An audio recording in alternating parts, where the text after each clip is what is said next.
speaks to the hopes and the aspirations of all men of his time. And tonight we bring you such a voice. It's kind of great, isn't it? Speaking of hopes and the aspirations and all the tears and all those goodies. Bring it up there, please, Larry.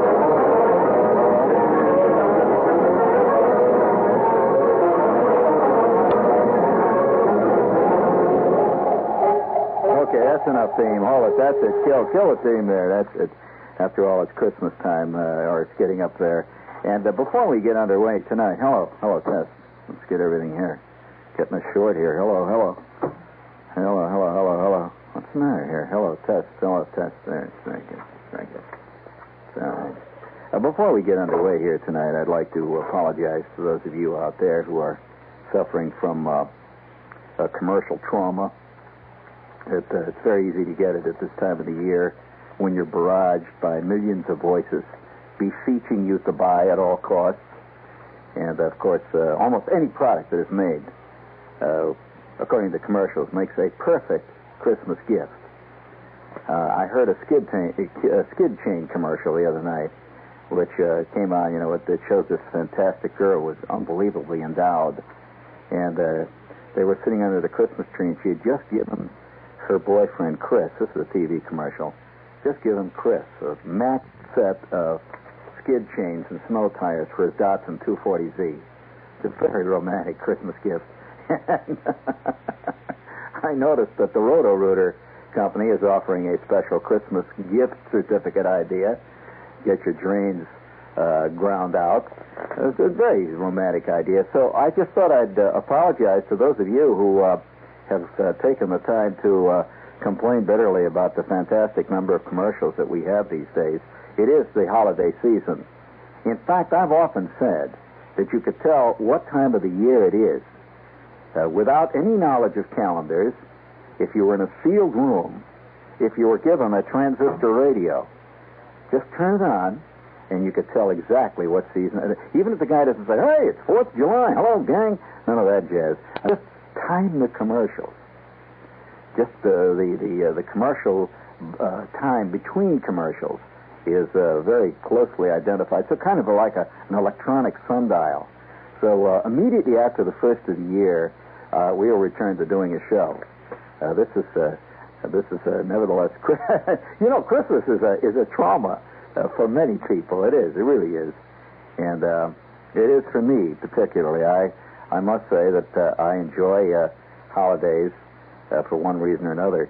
One of the reasons I enjoy holidays, when you're in media of any type, I don't know why this thing keeps fading off and on here. We're having interesting problems here. I'm going to check. Just a minute here. Something is going on here. I'm going to try something here. Yeah, hello. 1, 2, 3, 4. Hello. Hello, test. Hello, test. That's what happens, when the entire station is built out of a heat kit. Hello. 1, 2, 3, 4. We got 4 12-year-old boys to build it with soldering irons they got down at Kresge's. Hello. 1, 2, 3, 4. Hello, test. There, we got it going again. It's very discouraging to find that the biggest things in the world are really built, and everything is sort of put together. The whole world is kind of a cockamamie construction. You tend to think that things are really official. When you're standing back from it, you probably think NBC is really official. I mean, CBS, really dynamite stuff. You ought to see the rickety desk that John Chancellor has to sit at every night. And, it's really sad. And he runs around half the time trying to get his cushion for his chair because some secretary took it and it's in the secretary's pool, And if he doesn't get the cushion, he isn't high enough. The light is wrong on him then, so he has to sit on a phone booth some night when he's giving us the world news. I happened to be at CBS one night when Walter Cronkite's his earphone went bad. And, he's got that little button in his ear that when he says things, it looks like he's somehow directly connected to God. His button went out one night, right in the middle of an Alpo commercial. And somehow nothing is, don't think that anything works right. Everybody talks about the Egyptians and how fantastic they built the pyramids. Everything is geometrically correct.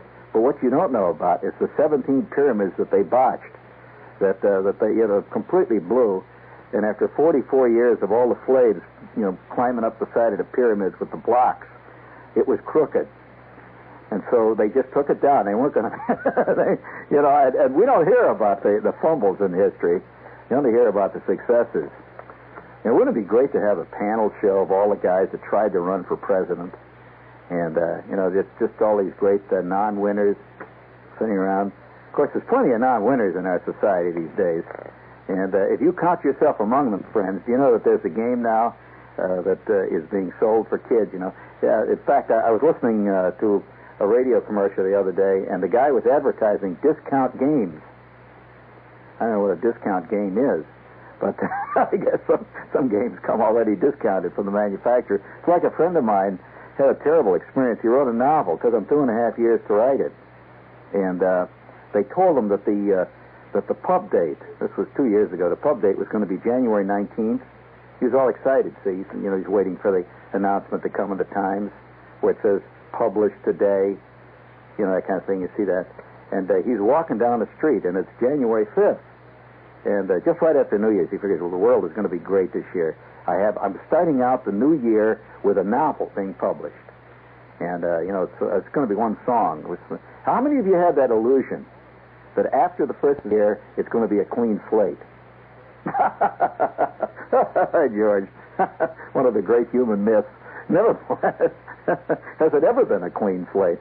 But nevertheless, he was walking along 42nd Street. Now, I'm just saying this for the benefit of those of you who may be suddenly afflicted with a case of totally unwarranted optimism.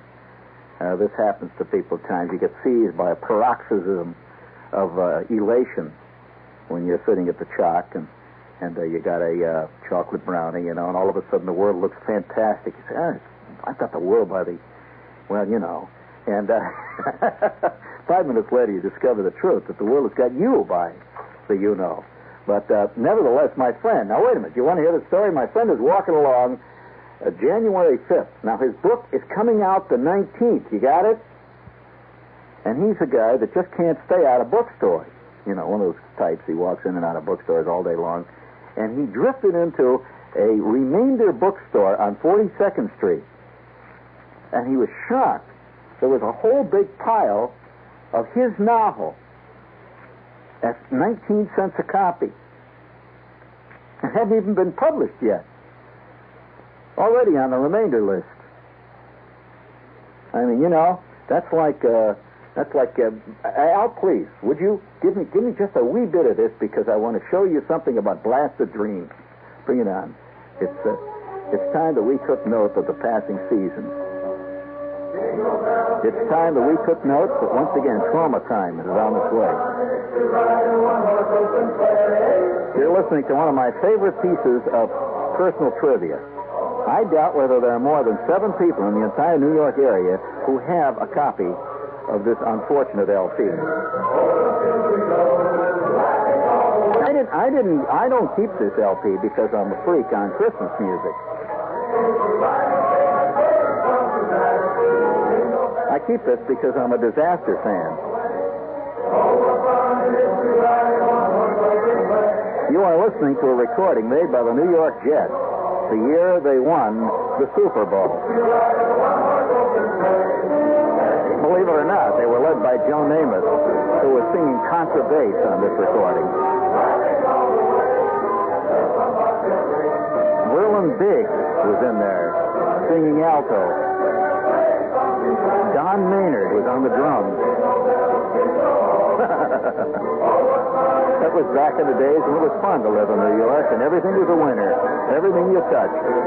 The Mets, the Knicks, the Rangers, everything won. Now the Rangers are playing down there with the Little League. And it looks like the Knicks may even be waved out of the league. I mean, wouldn't it be great if we could just buy the Golden State Warriors and put them in the garden and let them play for us for a while? And why can't New York, with all of its facilities, if we can spend $74 million on a new stadium, why can't we just buy the Baltimore Orioles? I mean, on photo, just put them up there in the Bronx. Yeah. Oh, I'm not kidding. If you think I'm kidding, take a look at the label there. See, I'm not jesting here. Just take a look at the label. It is the New York Jets singing Jingle Bells. And not only that, on the other side, I have a fantastic recording of, I get it up there for it. This is even sadder. Any cut. They're all the same. They're all Christmas. They're all the same. Any cut. That's all right, Aller. And it's all PD, so you can just play any one of them. Now you're listening to the New York Giants of that period. Just bring it on anytime you get it cued. Let it go. Like all New York things, it's badly cued. There it comes. The heck is that? You would get the only cut that is totally unintelligible. Ladies and gentlemen, the New York Giants wish you a happy holiday season. Poor Giants. Oh, my God, what's that? That's when Fran Tarkenton was throwing them for the Giants. That's when they had a football team, you remember? Now they've just got a concept.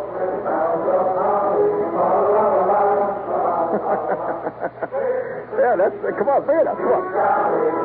If you listen carefully, you can hear Tucker Fredrickson in there singing tenor.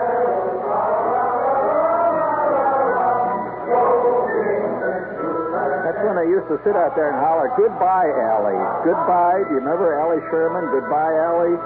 And strangely enough, that was the year that they won 9 and lost 3. The best year they've had in 42 years. When they fired a coach.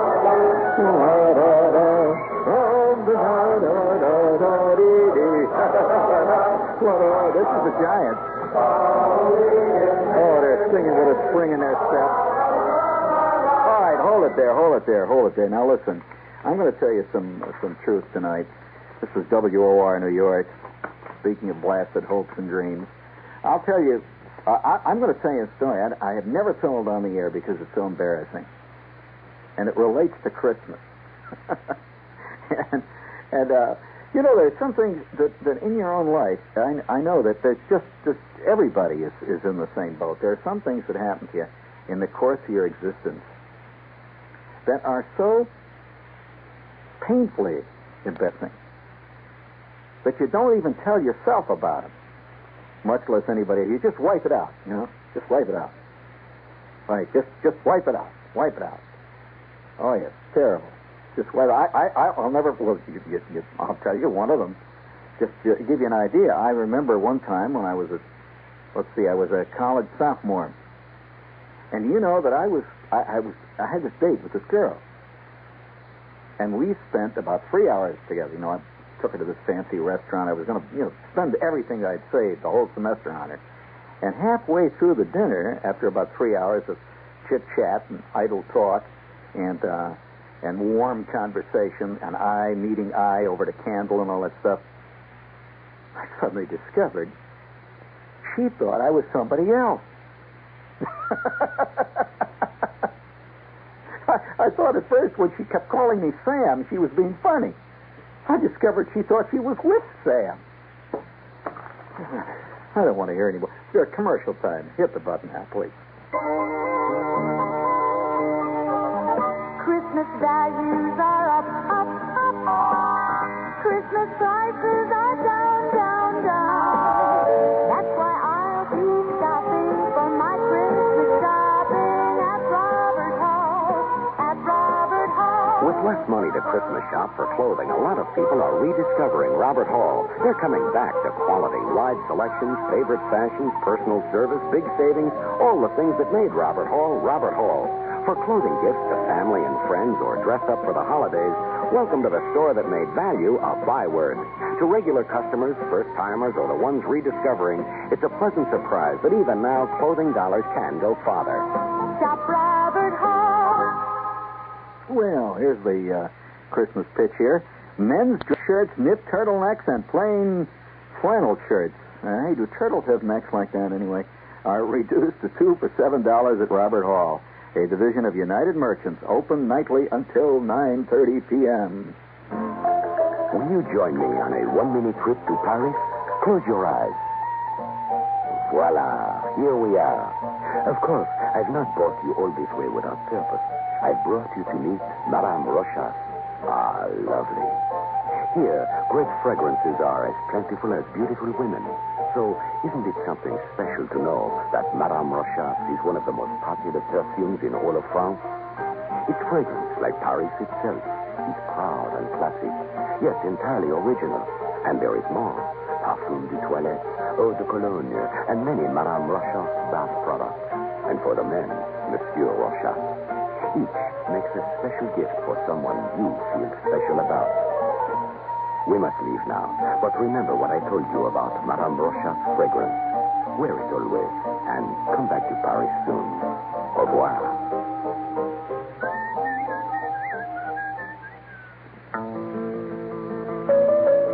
You're the guest at Sunday dinner with a European family.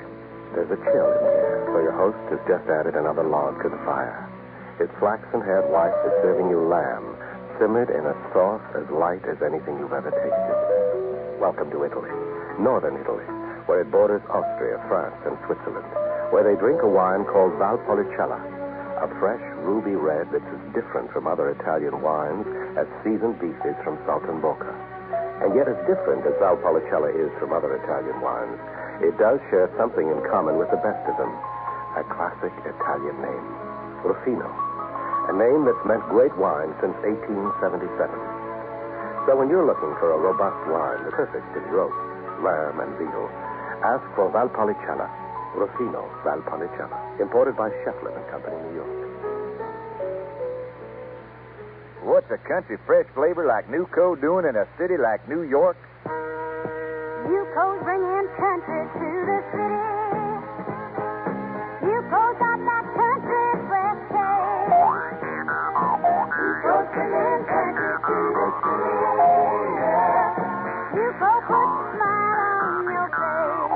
Heck, I'm big city now, but it wasn't always that way. I sure used to miss that back home country fresh taste of just big peas and carrots, corn and beans. Oh, my. But then Elsie Sue, she's really big city. She put me on to Nuco margarine. It comes in both thick and soft forms, you know, and Nuco's got a real country fresh taste that makes anything you put it on taste country good. So now it's Elsie and me and Nuco margarine. We're in a big city to stay. Nuco's bringing country to the city. Nuco puts a smile on your face. Yeah, that was nice. Give me a little bit to do my thing there. Hey, we have one more here, and then we'll let you rest for a bit there after the shotgun blast of the goodies. Everyone loves taking pictures around the holiday season. Why don't you visit Willoughby Peerless and get the gift of the moment? A Keystone, hey, that's a bad phrase, a gift of the moment. A Keystone 60-second rapid shot camera. This 750 Keystone camera uses 5 different types of Polaroid films and gives you black and white or color pictures within 60 seconds. Now, it used to sell for,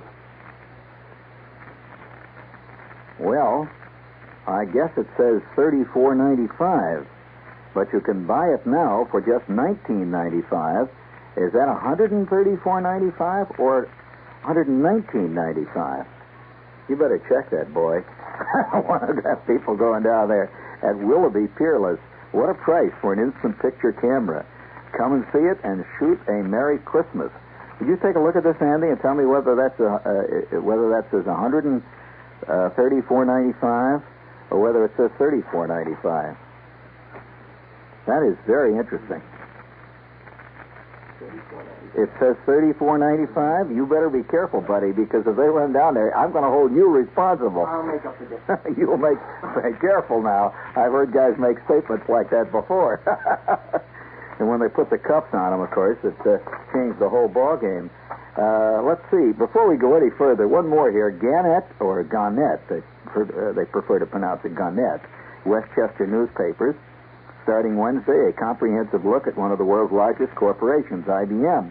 In Westchester, it almost seems that around every corner stands an IBM office. This 3-part series names IBM's county locations, tells what goes on at each office, when and why IBM decided to come to Westchester. All these exciting things. Oh, boy, I'll tell you, that's really exciting. So get in touch with this number. You can give them a call at 914, that's the area code, 694-1313, Gannett, Westchester newspapers.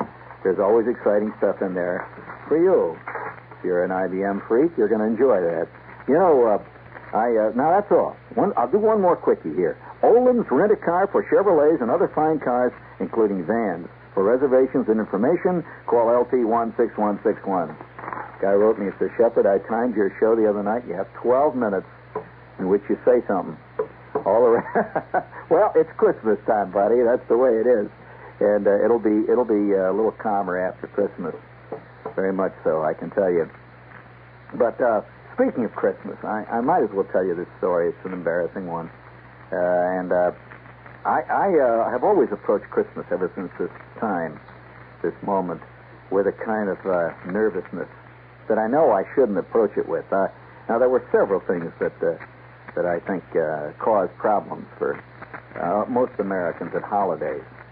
You know that the holiday time, Christmas time, particularly this period, right here around the first of the year, as we go from one year to the next, is the highest period for mental problems. Did you know that?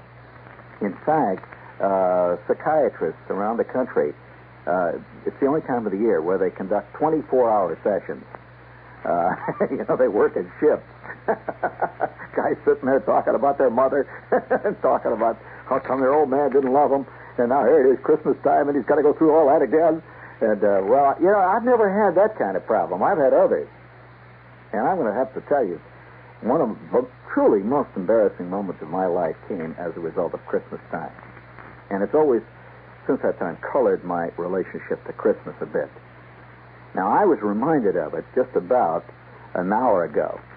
I'm walking along the street on 42nd Street, and there, standing between 6th Avenue and 5th Avenue, is this Santa Claus. And he's got this bell. You've seen him? And I walked past him with something. There was a little twinge deep down in my psyche. Now, I couldn't figure out, what the heck, why? You know, is it because, am I anti-Santa Claus? Am I pro-Santa Claus?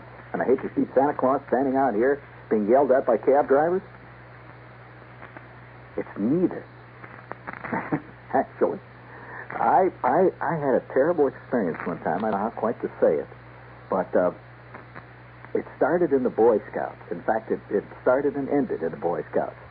I was in Troop 41. Now, at the time that this occurred, I was a second-class scout. Now, maybe that's a symbolic title. Second. Would you remember the ranks in scouting? What's the first one? Tenderfoot. Of course. What's the second rank? Tenderfoot is like a basic rookie. And the second rank is a second-class scout. It then follows that the next rank up the ladder is a first-class scout. Correct. Now you're using your noodle. Now they start getting tough. After the first-class scout, you become a what? A star scout. Correctemo. Now, that does not refer to star in the showbiz sense. Not at all. It is a badge one receives. You are a star scout. Now, after you are a star scout, you are a light scout. Correct. And that's pretty high rank. After you are a light scout, you become, that is it. You're a 33rd degree scout. You're at the top of the heap. You are an Eagle Scout. And I never achieved that particular rank because it took unbelievable beaverism to become an Eagle Scout. You had to night and day be sitting around doing first aid at all times. You had to, constantly be doing merit badge stuff. And I just didn't have that kind of a mind. I couldn't get involved in leathercraft, which is one that turned me off completely. Although I did make a Roy Acuff wallet, for those of you who are interested in handicraft. Yes, one of the big projects during my scouting career was to make a Roy Acuff wallet. Roy Acuff was a major god in the area of Indiana that I lived in. You know who Roy Acuff, he still is, And my beautiful wallet consisted of a picture that I cut out of a magazine of Roy Acuff wearing his western hat and carrying his guitar. And I inscribed on the wallet that I made a profile picture of Roy Acuff wearing his hat and carrying his guitar. And underneath it said, "The Great Speckled Bird." now, I entered that in a Scout Jamboree. Didn't even get honorable mention.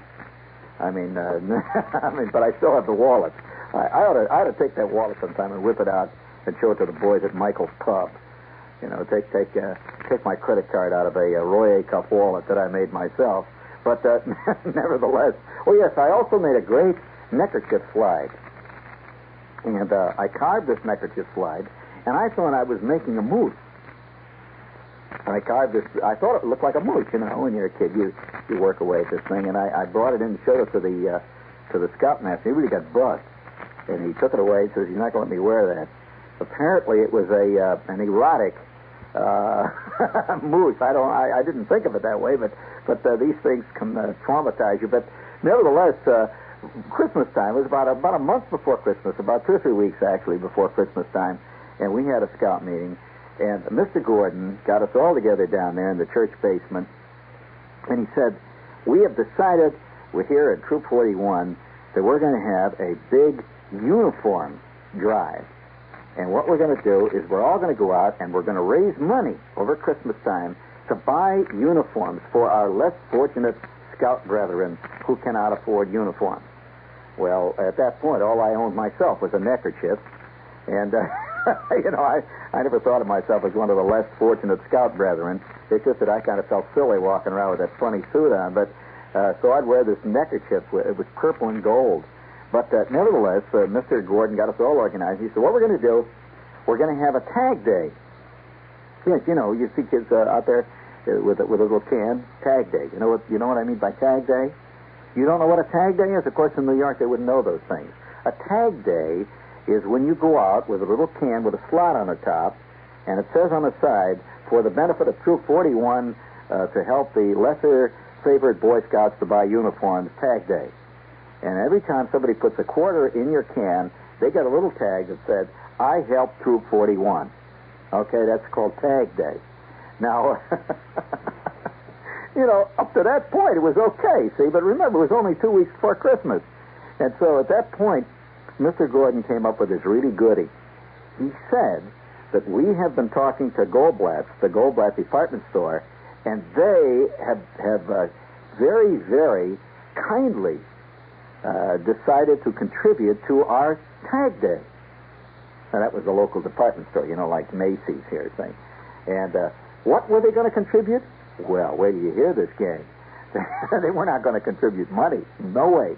There were 5 patrols in our troop, Troop 41. Now, each patrol had about 10 or 15 kids, right? Right? I was in the Moose Patrol. And they were going to contribute to the entire troop, just to lend it to them for the tag day. They were going to contribute the loan of little itsy-bitsy Santa Claus costumes. So we could go out dressed as Santa Claus. Now, wait a minute. So at first it sounded great, you know? I mean, the idea of going out dressed as Santa Claus.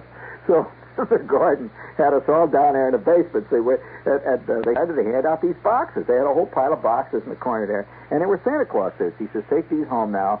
And next Saturday at 8 o'clock, you will meet at your prescribed corner, your patrol. Each patrol was responsible for a certain area, a certain number of street corners. And he said, you will meet your patrol leader, you will meet him at the corner that he designates at 8 a.m. Saturday, and at 6 o'clock that night we will all meet in the church, and we will bring the cans full of money here, and then we will, count it all up, and it's going to be a great tag day. So, gang, get out and fight."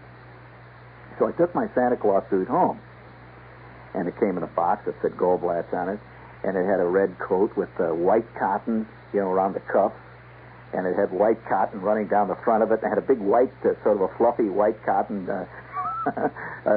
collar on it, and it had a big stocking cap, a red stocking cap with a big white rim around it, and it had a big puffball on the top, white, and the best thing of all, it had a plastic red nose that hooked over your ears like eyeglasses. It had a nose, and it had little eyeglasses, little Santa Claus eyeglasses. You've seen those little eyeglasses that hang way down on Santa Claus's nose, a white beard and a white mustache, and all of it went over your ears like that. Fantastic. I remember going into the John, see, all by myself. My kid brother was not yet home from whatever he was doing with peanut butter, and I went into John. I put on my fantastic, my plastic nose. I looked in the mirror. There I was. Wow. You know, you'd be amazed. Even when you're only, I was about 13 at the time. Even when you're 13, when you put on a plastic nose and a fake white beard, and you have Santa Claus glasses hanging down at the bottom of your plastic red nose, it does somewhat change your appearance. It gives you a whole different image. Well, I could hardly wait for Saturday. See, I put my coat on. It was really great. And it came with a pad, believe it or not. For his, Santa Claus has a big fat stomach, see? And so what they had was like a pillow that went around your waist with a strap in the back and a strap on your chest. That is a great big thing, see? So then you put the coat over it, and you were a first-class Santa Claus. They had these patent leather boots. They were kind of like actually oilcloth. They were really cheesy. They were black oilcloth boots that came up. And you went out, you were real Santa Claus. And in each one, there was a picture of Santa Claus and how you should wear your costume and how Kris Kringle really talks. So on the Saturday in question, I put on my Santa Claus suit. And that was the first time. My mother, of course, was a little bit much wiser. You learn years later that your parents did know something. She said, I don't know whether you're really going to like going out. I said, oh, this is wonderful. And my kid brother was under the kitchen table looking at me, and all of a sudden this 13-year-old Santa Claus emerges. And have you ever worn a Santa Claus suit, any of you out there? You have? Strange feeling. It really is. For those of you who have never actually worn a Santa Claus suit in combat, you really don't know. There's no way to explain to you what a strange feeling it is. Now, in combat, I mean, that means being Sandy. You're actually being Santa Claus. So my old man says, all right, he says, I'll take you down to the corner. See, this is about 2 or 3 miles away from where I lived as a kid, so I couldn't duck out. He says, all right, I'll take you down there where you're going to meet. And we were going to meet on Kennedy Avenue. See, so we drove down. I'm sitting next to the old man in the Oldsmobile. There I'm a little tiny Santa Claus, and I'm looking out, and the people are looking in from the other car. See, they see this little Santa Claus in there with... I remember, at first it was kind of great, see? So we met at the corner of Arizona and Kennedy, and there was my entire troop, or rather my entire patrol, the entire Moose Patrol, about 12 kids, all standing around. The patrol leader, who was Jack Martin, who was 7 feet 9 already at the age of 13, and made a very imposing Santa Claus. And he's got all his other Santa Clauses all around him, Stanley Roper and the whole crowd. So I get out of the car, and you couldn't tell one from the other. They all look exactly alike.